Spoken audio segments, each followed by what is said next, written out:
Hi అండి. కొబ్బరికాయ గోంగూర పచ్చడి చేస్తున్నాను. పచ్చిమిర్చి, ఎండుమిర్చి, జీలకర్ర, ధనియాలు, వెల్లుల్లిపాయలు వేస్తున్నానండి. బాగా పెట్టుకుని ఆయిల్ వేడి చేసుకుని ధనియాలు, ఎండుమిర్చి, పచ్చిమిర్చి అవి కొన్ని ఇవి కొన్ని వేస్తున్నానండి. పచ్చడి కొంచెం కలర్ఫుల్గా కనిపించడానికి. ఇవైతే వేగిపోయాయండి. దీంట్లో వెల్లుల్లిపాయలు, జీలకర్ర వేసాను.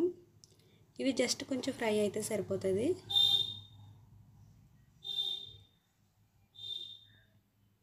ఒక కట్ట గోంగూర తీసుకున్నానండి.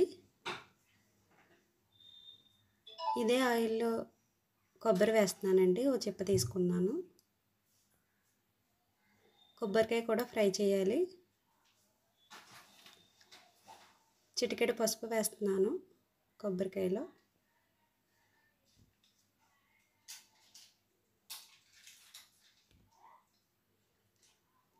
ఎండుమిర్చి, పచ్చిమిర్చి, కొబ్బరికాయ ఇవన్నీ మిక్సీ పట్టుకోవాలండి. దాంట్లోనే కొద్దిగా ఉప్పు వేసి మిక్సీ పట్టాను. అదే ఆయిల్లో కొద్దిగా ఆయిల్ వేసి గోంగూర వేసానండి. ఒక కట్ట తీసుకున్నాను గోంగూర. ఇది ఉడకనివ్వాలండి. ఒక 10 నిమిషాల్లో ఉడికిపోతుంది.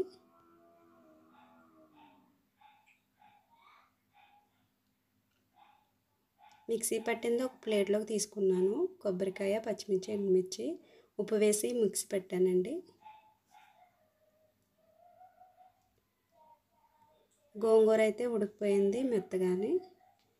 ఇది కూడా మిక్సీ జార్లో తీసుకుని మిక్సీ పట్టాలి.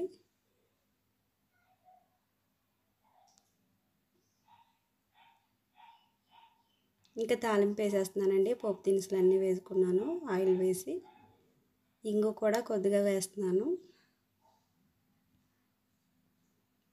మా వీడియో మీకు నచ్చినట్లయితే లైక్ చేయండి, షేర్ చేయండి, సబ్స్క్రైబ్ చేయండి. ఇలా చేయండి. పచ్చడి గోంగూర పచ్చడి చాలా టేస్టీగా ఉంటుంది. సింపుల్గా అయిపోతుంది.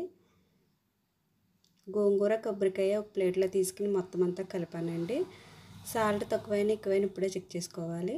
పచ్చడి అయితే రెడీ అయిపోయిందండి. చాలా కలర్ఫుల్గా ఉంది కదండి.